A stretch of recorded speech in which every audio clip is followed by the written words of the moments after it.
Me llamo Arturo, tengo 76 años y la piel curtida por el sol de 1000 carreteras que yo mismo ayudé a trazar.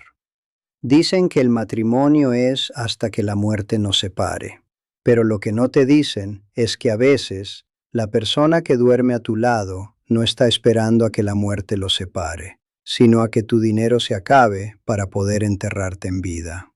Escúchame bien. Nos han vendido la idea de que la familia es sagrada, un templo que no se toca. Pero la neta es que cuando permites que tu bondad se convierta en debilidad, ese templo se vuelve una cárcel donde tú eres el único que trabaja mientras los demás se afilan los dientes. Mi esposa me pidió el divorcio para irse con un alfa, un tipo con gimnasio y palabras bonitas que le prometió la adrenalina que, según ella, mi vida aburrida ya no le daba. Se fue riéndose de mis manos callosas y de mi olor a asfalto. Pero la vida, cabrón, la vida tiene una forma muy extraña de poner a cada quien en su lugar. 5 años después, ella estaba en una cama de hospital, abandonada por su alfa, y se quedó en shock al descubrir quién era el hombre que con una sola firma decidió si ella seguía respirando o no. Yo no nací en cuna de plata. Soy de esa generación de mexicanos que se hicieron a golpes de realidad. Levanté mi empresa de construcción cargando bultos de cemento bajo el sol de mediodía. Durante 40 años, mi vida fue una rutina de sacrificio. Despertarme a las 4 de la mañana, tragar polvo en las obras y lidiar con sindicatos y políticos corruptos. ¿Todo para qué? Para que a mi esposa y a mis 3 hijos no les faltara nada. Me convertí en un cajero automático con piernas. Para ellos yo no era Arturo, el hombre con sueños o miedos, yo era el proveedor, el mero macho que aguantaba los reclamos sin decir una palabra. Recuerdo perfectamente el sonido del teléfono. Nunca era para preguntarme si ya había comido o cómo me sentía del dolor de espalda. Siempre era: papá, se me acabó el límite de la tarjeta. Arturo, necesito que me cambies la camioneta por el modelo nuevo.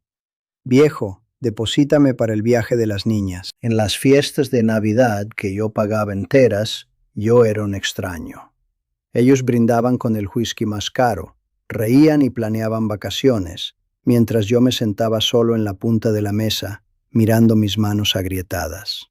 Si intentaba contar una anécdota de la obra me cortaban. Ay, papá, otra vez con tus historias de obreros, qué aburrido. Me dolía, claro que me dolía. Pero el orgullo de ser el pilar me mantenía callado. Me tragaba el desprecio como si fuera tequila barato, quemándome por dentro pero manteniendo la cara dura. El velo se cayó de la forma más rastrera posible. Mi salud empezó a flaquear.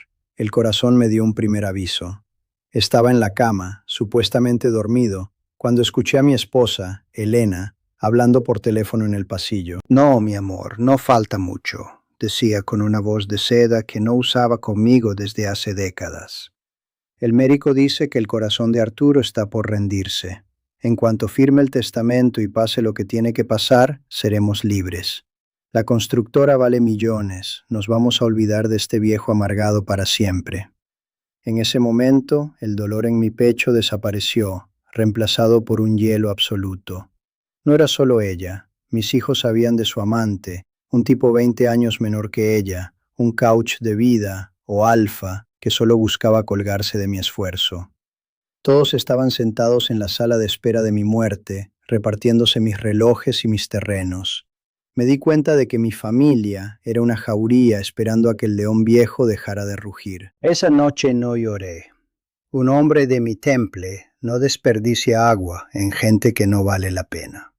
Decidí que, si ellos querían un muerto, yo les iba a dar un fantasma.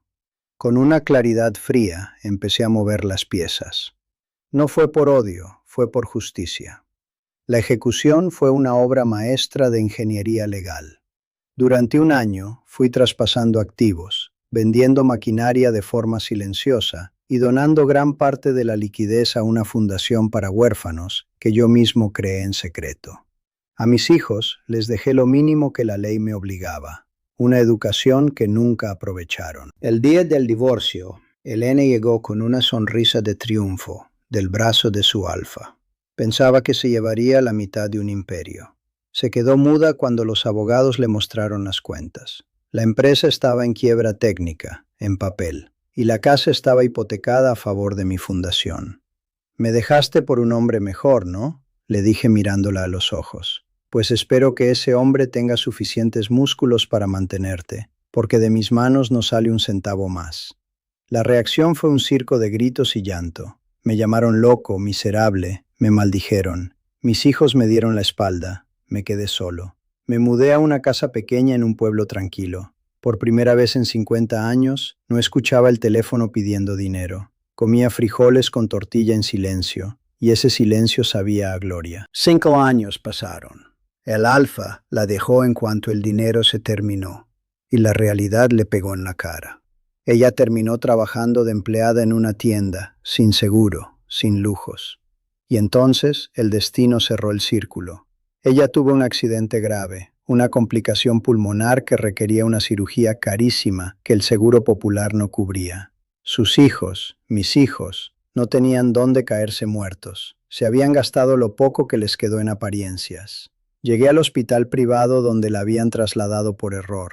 Me vio entrar a la habitación. Ella estaba pálida, conectada a máquinas. Sus ojos se llenaron de un terror mezclado con esperanza. ¿Vienes a burlarte?, me susurró. No respondí. Simplemente saqué mi pluma y firmé el cheque de la cuenta completa. Cientos de miles de pesos. No lo hice por amor. Elena ya estaba muerta para mí. Lo hice para demostrarle que el viejo aburrido seguía siendo el que construía los puentes para que ella no se ahogara. Al ver el nombre en el recibo, se dio cuenta de la verdad. Yo no era el dueño de una constructora quebrada. Yo era el dueño de la clínica. Hoy vivo en paz. Mis hijos intentaron buscarme después de ese día, pero las puertas de mi casa y de mi corazón tienen candados muy pesados. Aprendí que la verdadera riqueza no es la que tienes en el banco, sino la libertad de no dejar que nadie te drene el alma. Si tú, que me estás viendo, estás matándote para complacer a personas que solo te quieren por lo que provees, detente. Mírate las manos, ese esfuerzo es tuyo. No dejes que te convenzan de que eres un fracasado solo porque no encajas en sus fantasías de lujo. El estoicismo no es aguantar abusos, es tener la fuerza de cortar el lazo cuando la sangre se vuelve veneno. No dejes que nadie te drene, ni siquiera los que llevan tu apellido, porque cuando el árbol deja de dar sombra, los que solo buscaban frescura son los primeros en traer el hacha. Suscríbete a este canal. No lo hagas por vanidad. Hazlo para que no se te olvide que tú eres el dueño de tu camino, no el cajero de los caprichos ajenos. Aprende a protegerte antes de que el arrepentimiento sea lo único que te quede en la maleta. Soy Don Arturo y este fue mi último camino. ¿Valió la pena el sacrificio? Cada maldito segundo, porque ahora por fin duermo tranquilo.